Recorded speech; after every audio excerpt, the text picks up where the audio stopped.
with dietsandreview.com, and here comes your Week 2 episode recap with me, sponsored by Biggest Loser Resort.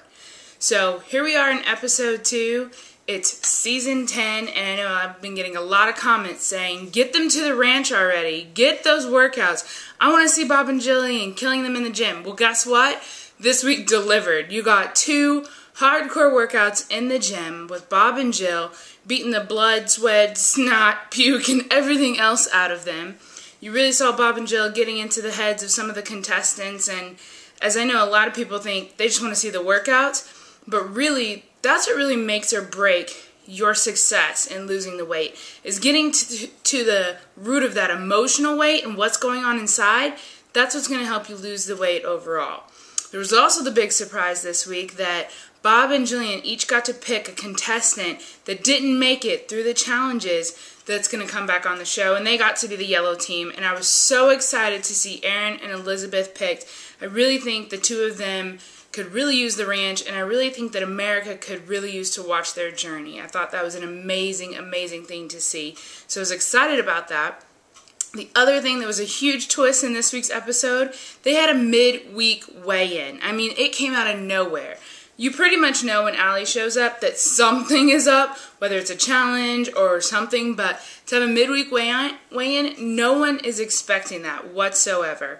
And really, for there to be a yellow line that splits the contestants in half, that's never been done. So new, I would have been totally freaking out.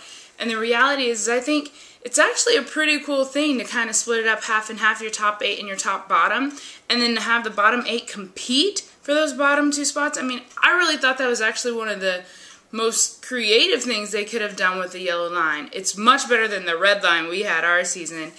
And I really thought having that challenge with the bottom 8 was something that I thought I could get used to and seeing every week.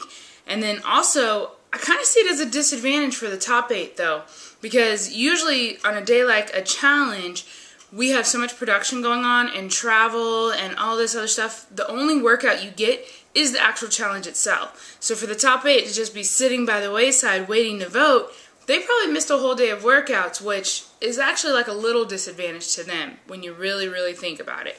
But all in all, I thought it was a great episode. In the end, Tina and Allie were up for the vote, and Allie got sent home, and my heart totally broke for her, seeing that she didn't have the support at home that she really, truly needed. It was great to see that she hooked up with Danny Cahill. He's an awesome guy. She was able to get some support there. But there's nothing like the support of your family and your loved ones.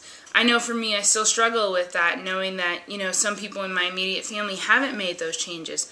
I'm still lucky that my husband is here and he supports me, but my sister, who needs it probably more than anyone, isn't making those changes. And it's hard when you see someone you love and you want them to not just support you, but you want to be there for them and help them and inspire them to change. But the reality is they have to come to that decision on their own. And so that really just touched my heart for Allie, and I wish her all the best and the most success. She already looks great already, 60 pounds down, and I am so excited for next week's episode. I can hardly wait, and it just has me guessing, where's the yellow line going to be this time? Well, stay tuned, and I'll check in with you guys next week, and also look for my healthy eating on a dime tip this week.